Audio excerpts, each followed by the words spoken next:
സർക്കാർ അധികാരത്തിലെത്തിയ ശേഷം കണ്ണൂർ ജില്ലയിൽ മാത്രം അടച്ചുപൂട്ടിയത് 8 പൊതുവിദ്യാലയങ്ങൾ. പൂട്ടുവീണതിൽ 3 വിദ്യാലയങ്ങളും മുഖ്യമന്ത്രിയുടെ മണ്ഡലത്തിലാണ്. 10-ലധികം വിദ്യാലയങ്ങൾ അടച്ചുപൂട്ടൽ ഭീഷണിയിലാണ്. വിദ്യാർത്ഥികൾ ഇല്ലാത്തതിനെ തുടർന്നാണ് സ്കൂളുകളെല്ലാം അടച്ചുപൂട്ടിയത്. അധ്യാപക നിയമനങ്ങൾക്ക് സർക്കാർ അംഗീകാരം നൽകാത്തതാണ് അടച്ചുപൂട്ടലിന് കാരണമെന്നാണ് പ്രതിപക്ഷ അധ്യാപക സംഘടനകളുടെ ആരോപണം. ഇത് തലശ്ശേരി സൗത്ത് ഉപജില്ലയിൽപ്പെട്ട Palayad central junior basic school. ഒരു നൂറ്റാണ്ടിലേറെ പല തലമുറകൾക്ക് അക്ഷരാഭ്യാസം പകർന്നു നൽകിയ വിദ്യാലയം വിദ്യാർത്ഥികൾ ആരും എത്താത്തതിനെ തുടർന്ന് 2 വർഷം മുമ്പ് അടച്ചുപൂട്ടി. തലശ്ശേരി സൗത്ത് ഉപജില്ലയുടെ കീഴിൽ തന്നെ പ്രവർത്തിച്ചു വന്നിരുന്ന മേലൂർ ജൂനിയർ ബേസിക് സ്കൂളിനുമുണ്ട് തലമുറകളെ അക്ഷരമൂട്ടിയ പാരമ്പര്യം. 3 വർഷം മുമ്പ് അടച്ചുപൂട്ടിയ സ്കൂളിൽ ഇപ്പോൾ ഓർമ്മകളുടെ മഞ്ചാടിക്കുരുക്കൾ മാത്രമാണ് ബാക്കി. ആണ്ടല്ലൂർ കാവിന് സമീപത്തെ ആണ്ടല്ലൂർ JB സ്കൂൾ അടച്ചുപൂട്ടിയതിന് പിന്നാലെ ഇടിച്ചു നിരത്തി. സ്വരുക്കൂട്ടിയെടുക്കാൻ അവശിഷ്ടങ്ങൾ പോലുമില്ല ബാക്കി.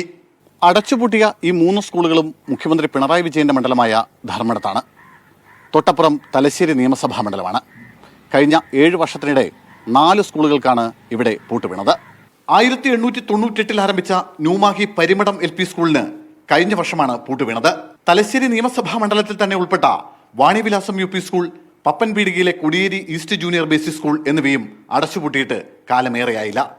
ഒടുവിൽ കണ്ണൂർ നോർത്ത് സബ് ജില്ലയിൽ ഉൾപ്പെട്ട Iruveri ELP school, Athirakam LP school എന്നിവയും അടച്ചുപൂട്ടി. പൂട്ടുവീണതൊക്കെയും എയ്ഡഡ് സ്കൂളുകൾക്കാണ്.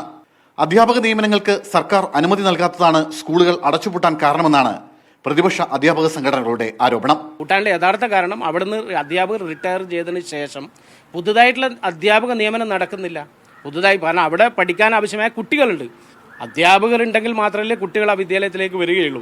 ഇന്നും പല വിദ്യാഭ്യാസ സ്ഥാപനങ്ങളും ഈ മതിയായ കുട്ടികൾ ഉണ്ടായിട്ട് പോലും പല വിദ്യാഭ്യാസ സ്ഥാപനങ്ങളിലും നിയമന അംഗീകാരം കിട്ടാത്ത സാഹചര്യം നിൽക്കുകയാണ്. പൊതുവിദ്യാഭ്യാസ സ്ഥാപനങ്ങളിലും അധ്യാപക നിയമനങ്ങൾ അംഗീകരിക്കുന്നില്ല. അതുകൊണ്ട് തന്നെ ഈ ഇത്തരത്തിൽ കുട്ടികൾ വിദ്യാലയത്തിലേക്ക് കടന്നു വരാത്ത സാഹചര്യം രൂപപ്പെടുന്നുണ്ട്.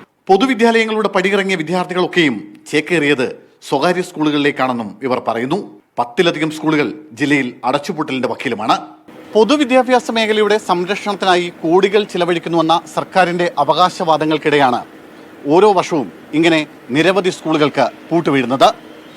രാജേഷ് വടകരയ്ക്കൊപ്പം സുനിൽ ഐസക്, മീഡിയ 1, കണ്ണൂർ.